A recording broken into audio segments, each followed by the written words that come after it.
Estamos de volta para o segundo bloco do Ciência e Pesquisa de hoje, conversando com muita honra com o professor, mestre Rômulo Luiz da Graça, professor do curso de Educação Física da nossa universidade.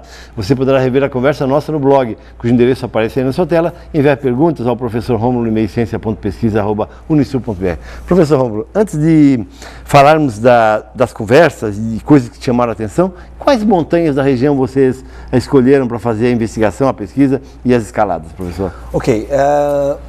Muita gente não sabe, mas esse grupo de montanhista tubaronense, ele tem inclusive uma publicação, ele tem inclusive um caderno publicado. É mesmo? Então, qualquer montanhista de qualquer lugar do Brasil que chega em Tubarão, ele tem acesso a esse caderno de escaladas e montanhismo e ele consegue fazer as suas aventuras totalmente guiados ali por mapas e croquis que foram construídos por esse grupo, né? Exatamente. Olha que interessante isso. Bom, então nós tivemos algumas incursões, na verdade, alguns diagnósticos de alguns locais, né? Mas nós fizemos o grupo focal, especificamente, numa montanha muito próxima ao centro de Tubarão, que infelizmente pouca gente conhece, que é o Morro da Antena. É mesmo? O Morro da Antena tem uma capacidade... na Congonhas? Exatamente. Aqui no bairro de Congonhas? No bairro de Congonhas. Olha só. Para o senhor ter uma ideia, ele é elencado pelo nível de escalada como o melhor lugar de Santa Catarina para a escalada boulder, que é uma escalada diferente um pouquinho do que a gente muitas vezes vê na televisão, que nós vemos geralmente escaladas em grandes alturas, com muita corda. A escalada boulder é um tipo de escalada que esse grupo faz constantemente, onde os desafios, né, a dificuldade é maior do que a altura. Então, quando a gente passa na Congonha, ou quando a gente vê até aqui do centro, a gente consegue de longe ver, né, o Morro da Congonha, o Morro da Antena, na Congonha, você consegue perceber que tem muitas pedras. Então essas pedras... Exatamente. Eu já estive lá várias vezes apreciando essa paisagem maravilhosa da cidade de Tubarão, né? Exato. E então, isso que atrai o montanhista para lá. Então, muitas vezes a gente não precisa de uma grande altura para ter esse desafio. Um espaço muito inclinado, aquelas coisas íngremes demais, né? Exatamente. Ou seja, os desafios já existem naturalmente num monte como este, né? Exatamente. E assim, professor, como nós tínhamos uma logística, como eu estava falando, ficou mais fácil de nós conduzirmos as nossas tendas, né? Nós levamos água, frutas e tudo aquilo que os autores que já tinham trabalhado com o Grupo Focal nos recomendaram nas leituras, porque essa ideia de estar confortável e estar num ambiente natural, isso foi uma coisa que nós discutimos e percebemos que seria inevitável, que seria... nós teríamos que fazer isso naquele ambiente. Se nós pegássemos esses montanhistas e colocássemos numa sala e fizéssemos o grupo focal, não seria a mesma coisa. Não ia acontecer, né? Então, nós fazíamos...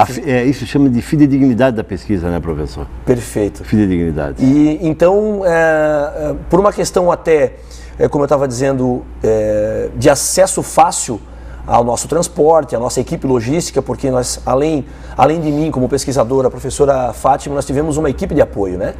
Eu contei com a ajuda, por exemplo, de um aluno que fez a parte de filmagem, né? Então ele tem um equipamento muito bom, então foram 2 câmeras, então tudo isso fez parte do grupo que ajudou na coleta de dados. E professor, e esse aluno, por exemplo, que fazia voluntariamente ou não, mas fazia a parte de filmagem, que é um outro trabalho, Sim. Ele também tinha os equipamentos de proteção, enfim, para a escalada?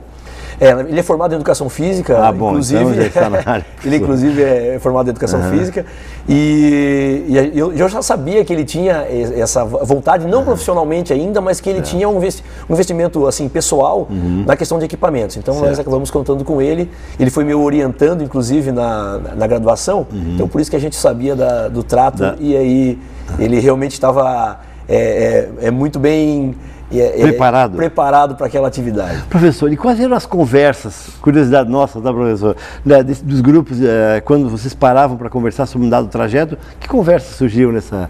O que se perguntava e o que eles respondiam, professor? Bom, nós acabamos utilizando essa metodologia, e a metodologia do grupo focal, assim como muitas vezes numa entrevista se usa, nós acabamos chegando à conclusão que nós teríamos que categorizar, né, essa conversa, para nós podermos chegar na conclusão que nós, depois a gente vai falar sobre isso. Mas de qualquer forma, como nós tivemos ali um embasamento mais fenomenológico da pesquisa, exatamente, nós não podíamos engessar essas ideias que eram lançadas para que o grupo discutisse.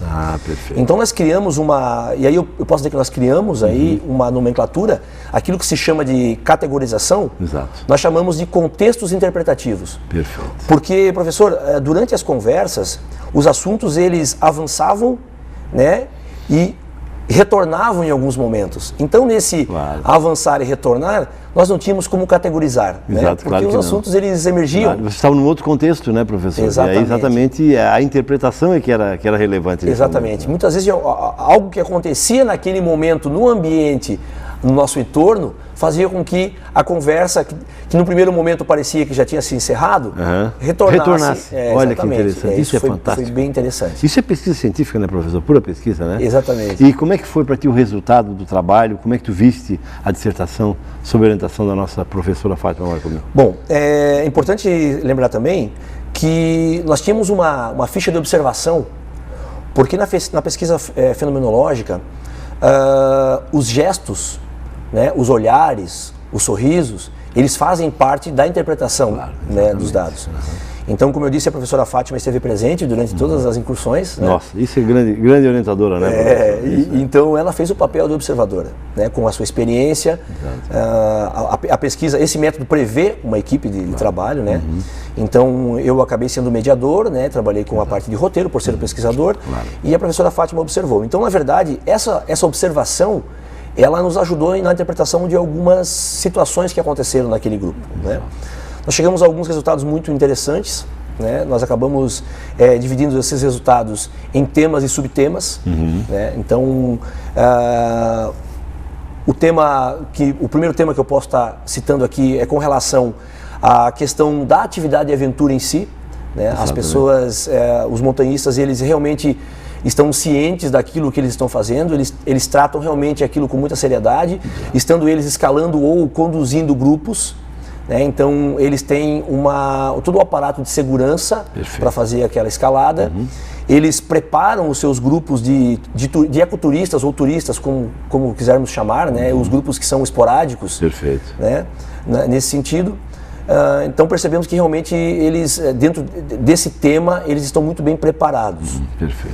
Nosso tema principal, né, nossa busca principal foi em relação às concepções que eles tinham com a sensibilização ambiental. E aí nós vamos falar sobre isso daqui a pouco mais no outro bloco, confirmando a tese. Quando a conversa é tão agradável assim, o tempo voa, realmente não dá para segurar. Estamos conversando com muita honra com o professor, mestre Rômulo Luiz da Graça, professor do curso de Educação Física da nossa universidade, falando sobre a sua dissertação de mestrado, e logo falaremos também sobre as conclusões e sobre os acampamentos que ele coordena na nossa universidade. E você poderá rever a conversa nossa no blog, cujo endereço aparece aí na sua tela, enviar perguntas ao professor Rômulo no e-mail ciência.pesquisa@unisul.br. 3 minutos e voltamos em seguida para o bloco final do Ciência e Pesquisa de hoje.